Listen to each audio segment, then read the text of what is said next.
Validade da Bíblia Hebraica. Olá, meu nome é Thiago Santana, estamos aqui mais uma vez para estudarmos a Bíblia juntos.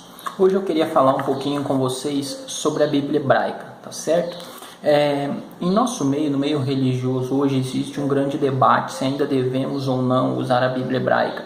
Até que ponto a Bíblia Hebraica ainda é válida em nossos dias? E muitos têm advogado que a Bíblia Hebraica foi suplantada pelo Novo Testamento. Então, hoje eu queria fazer um breve estudo com vocês sobre isso. Eu farei algumas citações aqui. Eu tenho um artigo em mãos, ok? Este artigo eu escrevi e este artigo eu estarei deixando ele disponível no link deste vídeo. Então as citações que eu fizer aqui, eu não vou citar a página, tá certo, do livro, somente o autor e eu vou falando. Você que quiser ter acesso às citações e às páginas, é só entrar aqui na descrição e você vai ter o artigo completo, tá bom? Então, eu queria começar falando o seguinte: essa ideia de que a Bíblia Hebraica teria sido suplantada pelo Novo Testamento, ela não é uma ideia nova. E isso é importante de se falar, porque muitos cristãos em nossos dias, eles não sabem de onde se originou este pensamento. Este pensamento ele não é novo, ele vem do primeiro século, de um cidadão que viveu entre o primeiro e o segundo século, chamado Marcion. Marcion ele defendia a ideia de que a Bíblia Hebraica havia suplantado o Novo Testamento. Por exemplo, o Dr. F.F. Bruce diz o seguinte: Marcion é a primeira pessoa conhecida por nós que publicou uma coleção fixa do que viríamos a chamar Novo Testamento. Ele rejeitou o Antigo Testamento, alegando que não tinha mais relevância e autoridade para a vida do cristão. Em outra citação ainda de Bruce diz o seguinte: de todos os apóstolos, o que mais apelava ao seu gosto era Paulo, a quem ficou devotamente apaixonado, concluindo por fim que fora o único apóstolo a preservar o ensino de Jesus Cristo em sua pureza. Marcion advoga a lei a lei e os profetas sequer a serviram como preparo para o evangelho. Então veja, Marcion ele chegava a dizer que a lei e o evangelho ela sequer tinha chegado a ser um preparo para o evangelho, ou seja, ele rejeitava completamente a Bíblia Hebraica e ele dava uma ênfase muito grande nos livros de Paulo, ok? Uma ênfase muito grande nas cartas de Paulo, e isso é interessante porque hoje muita gente usa as cartas de Paulo para advogar que a Bíblia Hebraica teria sido abolida, o conhecido Antigo Testamento teria sido abolido, quando na verdade Paulo jamais teria falado tal coisa. Eu vou ler mais tarde alguns versos. Um dos versos mais usados por estas pessoas, em que o artigo aqui visa esclarecer, é Lucas 16:16. Ali diz: a lei e os profetas duraram, ou vigoraram até João. Muitas pessoas têm usado este texto para alegar então que a Bíblia Hebraica teria passado. Todavia, o professor Pedro Apolinário, falecido professor Pedro Apolinário de crítica textual, faz a seguinte declaração: para uma correta interpretação de qualquer texto, o primeiro passo é ir ao original, neste caso o grego, para ver como lá se encontra. Então, Lucas escreve assim, Lucas 16:16, no original grego está assim: Honomos kai hoi profetai eves iornu. Ou seja, literalmente a lei e os profetas até João. Veja, não existe vigoraram, não existe duraram até João. O interessante é que, se nós olharmos o próprio verso seguinte, parece contradizer, se nós tivermos em perspectiva de que a Bíblia Hebraica, que em Lucas 16:16, a Bíblia Hebraica estaria ali, Jesus estaria defendendo que a lei e os profetas, porque essa referência à lei e os profetas é a todo o Taná, é uma referência ao Taná, ao conhecido Antigo Testamento. Se ele estivesse defendendo que ali a lei e os profetas teriam sido abolidos, teriam passado, teriam durado somente até aquele momento, por exemplo, a Bíblia de Scofield, se vocês olharem, ela traduz por duraram até aquele momento. Então, nós teríamos um problema com o verso 17. Veja, o texto diz assim: a lei e os profetas vigoraram até João. Desde este tempo vem sendo anunciado o evangelho do reino de Deus, e todo homem se esforça por entrar nele. E é mais fácil passar o céu e a terra do que cair um tio sequer da lei. Então veja, basicamente o que o Jesus fala no verso seguinte parece contradizer esta ideia apresentada por muitos no verso anterior, defendida por muitos com base no verso anterior, de que a lei teria passado, uma vez que o próprio Jesus Cristo, ele diz o seguinte, o próprio Yeshua diz o seguinte: é mais fácil passar o céu e a terra do que cair um tio da lei. Então veja, o que basicamente este texto está dizendo é que a lei e os profetas até João, no sentido de que o que eles tinham até João era a lei e os profetas. A partir daí, então, teria o próprio Cristo pregando o reino de Deus e a mensagem do Evangelho. Mais tarde eu vou citar alguns eruditos, mais tarde neste vídeo citarei alguns eruditos que têm esta mesma visão, eruditos evangélicos. Então, por exemplo, uma das evidências de que os profetas não acabaram em João, se nós olharmos Atos, capítulo 2, versos 17 e 18, ali ainda diz, e profetizarão, ou seja, nós temos ali está dizendo que ainda teriam profetas no futuro. Por exemplo, se nós olharmos aqui, é um texto importante para se ler, né?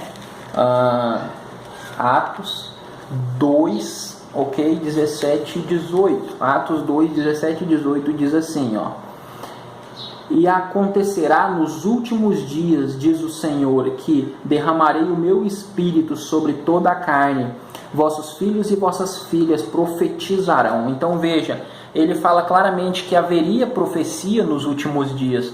Atos 19, verso 6, lá no caso onde Paulo tem um encontro com os discípulos de Apolo, fala que eles profetizavam. Por exemplo, em Atos 21, verso 7 a 9, fala das 4 filhas de Filipe que eram profetisas. 1 aos Coríntios, capítulo 14, 29, né? Tratando-se de profetas, falem apenas 2 ou 3 e os outros julguem, ou seja, fala do dom de profecia na igreja de Corinto. Se nós pegarmos Éfeso, por exemplo, na carta de Efésios, Paulo escrever a carta de Efésios, nós temos aqui uma informação muito importante em Efésios capítulo 4, no versículo 11 em diante, diz assim: e ele mesmo, falando de Cristo, concedeu uns para apóstolos, outros para profetas, outros para evangelistas, outros para pastores e outros para mestres. Ou seja, Paulo diz aqui que na igreja alguns foram estabelecidos para profetas, outros para pastores e tudo mais, para mestres, evangelistas. Então, Paulo nem de perto defendeu a cessação do dom profético. O dom profético não teria cessado, e aqui é um texto que demonstra que o dom profético não teria cessado após João Batista, ok? O dom profético não cessou. A Bíblia não defende a cessação do dom profético. E nós poderíamos aqui citar vários textos. Por exemplo, Jesus, ele fala em Mateus 5, 17 e 18: não penseis que vim revogar a lei ou os profetas. Eu não vim para revogar, eu vim para cumprir. Veja, Jesus, ele é claro em dizer que ele não veio para revogar, ele veio para cumprir. E a palavra cumprir aqui é plero, ou seja, eu vim tornar pleno. Não é cumprir num sentido de eu cumpri e ninguém mais precisa cumprir. Não, a palavra plero quer dizer tornar pleno, ou seja, eu vim tornar plena a lei e os profetas, ok? E esta citação, ela é muito importante. Por quê? Porque ela está se referindo a toda a Bíblia hebraica, profetas e a lei e profetas. Lei era o termo usado para se referir aos 5 primeiros livros de Moisés, e profetas para se referir ao o restante do Antigo Testamento, o restante da Bíblia hebraica, ok? O conhecido Taná. Outra questão aqui bem interessante de nós vermos é o seguinte: a própria Bíblia NVI traz uma tradução muito boa. A Bíblia NVI traduz assim: a lei e os profetas profetizaram até João. Ou seja, ele diz assim, a lei e os profetas profetizaram até João. Ele não coloca que a lei e os profetas duraram até João, mas que eles profetizaram até João. Sim, é verdade. E o restante do texto diz, e muitos têm se esforçado por entrar nele, tal. Então a ideia que o texto traz é, a lei e os profetas profetizaram até João no sentido que era o que as pessoas tinham. A chegada do Evangelho tinha o intuito de completar, reforçar e confirmar esses escritos. Como Jesus diz em Mateus 5,17, eu vim tornar pleno e não revogar. Então veja, ao contrário do que muitos pensam, o Novo Testamento ele não veio suplantar a Bíblia hebraica, ele veio confirmar, reforçar. William Barclay, renomado erudito evangélico, diz assim, antes de vir Jesus, a lei e os profetas tinham sido a última palavra de Deus, mas Jesus veio preparando o reino. Jesus deu ênfase a uma coisa, o reino não era o fim da lei. Então William Barclay, esse erudito evangélico, ele reconhece que Jesus deu ênfase e em momento algum Jesus ensinou que o evangelho era o fim da lei, o reino era o fim da lei. Leon Morris diz o seguinte, poderia ser pensado, portanto, que a lei tinha passado e ia acabada. Jesus, porém, assegura a seus ouvintes que não deixara de ser cumprida, dura mais que o céu e a terra. Jesus nunca lançou dúvidas sobre a validez da lei. Então veja, aqui é claro, Leon Morris também, esse erudito evangélico, ele tem a mesma opinião. Então, essa ideia de que o Antigo Testamento teria sido abolido, ela não é uma ideia bíblica, ela é uma ideia marcionita que tem raízes lá numa heresia do primeiro século de um sujeito que foi muito refutado, inclusive, pelos pais da igreja. E o interessante é, por exemplo, em uma citação que eu faço nesse artigo, você que vai ler esse artigo vai ver, que Kurt Aland, em seu livro O Texto do Novo Testamento, ele diz, por exemplo, entre os vários livros, entre as várias partes do Novo Testamento que foram excluídas por Marcion, uma delas era o livro de Hebreus, porque Marcion julgava que o livro de Hebreus tinha muitas conexões com a Bíblia hebraica, então ele julgava não ser um livro digno de estar no Novo Testamento por suas conexões com a Bíblia hebraica. Outro ponto interessante é, por exemplo, quando nós olhamos Paulo cita em 2 Timóteo 3, 16 e 17, ele diz assim, toda a escritura é divinamente inspirada por Deus e útil para o ensino. Quando Paulo fala isso daqui, Paulo não está se referindo ao Novo Testamento, nem existia o Novo Testamento ainda. Paulo está se referindo à Bíblia hebraica. E é importante nós lermos esse texto aqui. Olha, 2 Timóteo, capítulo 3, abrem sua Bíblia aí, 1 Timóteo, capítulo 3, versos 16 e 17, ele diz assim, toda a escritura é inspirada por Deus e útil para o ensino, para a repreensão, para a correção, para a educação na justiça, a fim de que o homem de Deus seja perfeito e perfeitamente habilitado para toda boa obra. Então, o que Paulo está dizendo, o apóstolo Paulo, que Marcion tanto gostava para dizer que o Novo Testamento tinha suplantado a Bíblia hebraica? Ele diz ao contrário, ele diz, não, toda a escritura é boa, ela é útil para o ensino. E aqui ele está citando a Bíblia hebraica. Por exemplo, Norman Geisler e William Nix, quer ver? Deixe-me citar aqui Norman Geisler e William Nix, em seu livro Introdução Geral à Bíblia, eles dizem o seguinte, aqui deixe-me pegar,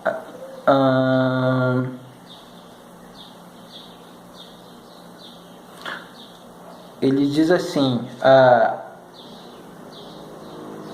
toda a escritura ele diz assim, toda a escritura é divinamente inspirada por Deus e útil para o ensino. Os eruditos evangélicos Norman Geisler e William Nix, Norman Geisler e William Nix, em uma obra intitulada Introdução Geral à Bíblia, afirmam: a Bíblia reivindica a inspiração divina de todas as partes. É inspiração plena, total, absoluta. Toda a Escritura é divinamente inspirada. E aqui eles citam Timóteo 3,16. Nenhuma parte das Escrituras deixou de receber total autoridade doutrinária. A Escritura toda, e o Antigo Testamento, integralmente, escreveu Paulo, é divinamente inspirada e proveitosa para ensinar, para repreender, para corrigir, para instruir na justiça. Teria Jesus dito algo diferente? Não, jamais. Ele deixou isso claro. Não vim revogar a lei nem os profetas. Mateus 5,17. Lei e profetas é uma alusão ao Antigo Testamento. Também declaram os eruditos evangélicos já citados. O profeta pós-exílico, no século 6 a.C., o profeta Zacarias, pós-exílico, no século 6 a.C., menciona: não ouviste a lei nem as palavras que o Senhor dos Exércitos enviara pelo seu Espírito mediante os profetas?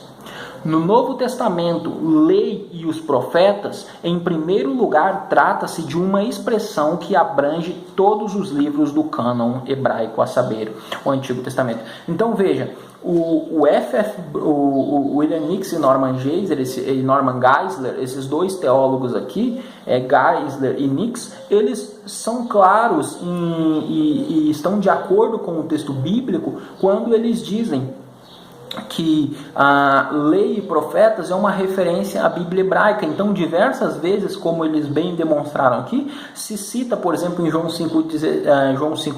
Mateus 5,17, lei e profetas, Lucas 16,17, lei e profetas, e a citação de Timóteo está se referindo a Bíblia hebraica. Então veja, em nenhum momento houve no pensamento apostólico, no pensamento de Jesus Cristo, a ideia de que a Bíblia hebraica teria sido suplantada. Veja, Paulo ele diz o seguinte em Atos, em Atos dos Apóstolos, capítulo 24, e é um texto muito importante de você anotar na sua Bíblia, Atos dos Apóstolos, capítulo 24, versículo 14, ele diz assim: porém, confesso que segundo o caminho a quem chamam seita, assim eu sirvo ao Deus de nossos pais, acreditando em todas as coisas que estejam de acordo com a lei e nos escritos dos profetas. Então, veja, Paulo diz assim: eu creio em todas as coisas que estão de acordo com a lei e o escrito dos profetas. Então, Paulo ele cria na Bíblia hebraica. Se nós irmos à carta de Paulo aos Romanos, capítulo 15, versículo 4, Paulo diz assim, Romanos 15, 4, Paulo diz assim, pois tudo quanto outrora foi escrito para o nosso ensino foi escrito, a fim de que pela paciência e pela consolação das Escrituras tenhamos esperança. Então Paulo diz assim: tudo que outrora foi escrito para o nosso ensino foi escrito. Então Paulo ele defende que o que foi escrito anteriormente, se referindo às Escrituras da Bíblia hebraica, foram escritos para o ensino dele. Por exemplo, em Efésios capítulo 2, verso 20, Paulo diz que a igreja ela está solidificada sob o ensino dos profetas, dos apóstolos e de Cristo. Então, em nenhum momento se passou pela cabeça dele de que a Bíblia hebraica teria passado. Um dos últimos textos que eu quero ler aqui, estamos caminhando para o final, está em 1 Pedro, capítulo 1. 1 Pedro, capítulo 1, está aqui no finalzinho. 1 Pedro, capítulo 1, verso 24 a 25. Olha o que diz assim, 1 Pedro, capítulo 1, verso 24 a 25, diz assim: pois toda a carne é como a erva, e toda a erva como a sua glória. Como a flor da erva seca-se a erva, e cai a flor. A palavra do Senhor, porém, permanece eternamente. Ora, esta é a palavra que vos foi evangelizada. Então é interessante que aqui ele está falando para a igreja que a palavra de Deus permanece eternamente. Mas que palavra é essa? Seria o Novo Testamento unicamente? Veja, vamos a Isaías capítulo 40 comigo. Abra sua Bíblia no livro do profeta Isaías, capítulo 40. Isaías capítulo 40, ok? Versos 5 até o 8 diz assim: a glória do Senhor se manifesta a toda a carne, a toda a carne haverá, pois a boca do Senhor o disse. Então veja, quem está dizendo aqui é a boca do Senhor, diz assim, a boca do Senhor o disse, e ele diz assim, uma voz diz, clama, e alguém pergunta, que hei de clamar? Toda a carne é erva, e toda a sua glória como a flor da erva. Seca-se a erva e caem as flores, soprando nelas o hálito do Senhor. Na verdade, o povo é erva. Seca-se a erva e cai a sua flor, mas a palavra do Senhor permanece eternamente. Veja que quando Pedro ele defende que a palavra do Senhor dura eternamente, ele está citando a Bíblia hebraica, ele está citando o profeta Ishaiahu, o profeta Isaías. Então, Pedro, para defender a validade dos escritos sagrados, ele cita a Bíblia hebraica. E o profeta Isaías fala que a palavra de Deus dura para sempre. Seria a palavra de Deus apenas o Novo Testamento, apenas a Brit e Hadashah? Ou será que o Taná, o conhecido Antigo Testamento, a Bíblia hebraica, não seria mais parte da palavra de Deus? Muito pelo contrário. A Bíblia hebraica serve como padrão de doutrina para nós até hoje. Então, para fechar, eu queria citar este livro aqui, de onde inclusive eu tirei aquelas citações, tá certo? De William Nix e Norman Geisler, ok? Na página 37. Na página 37 desse livro aqui, deste livro intitulado Introdução Geral à Bíblia, um livro que eu recomendo, esses dois teólogos evangélicos, eles dizem o seguinte,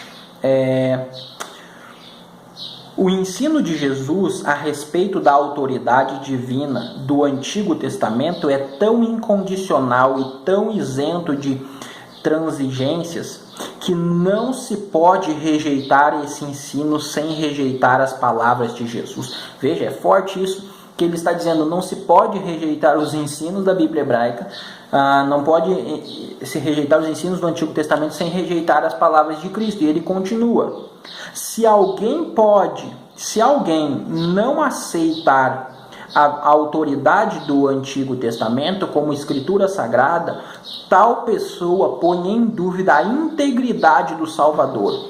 Seja o que for que se diga a respeito da inspiração do Antigo Testamento, uma coisa é certa, o próprio Antigo Testamento reivindica a própria inspiração e o Novo Testamento a confirma de modo maravilhoso.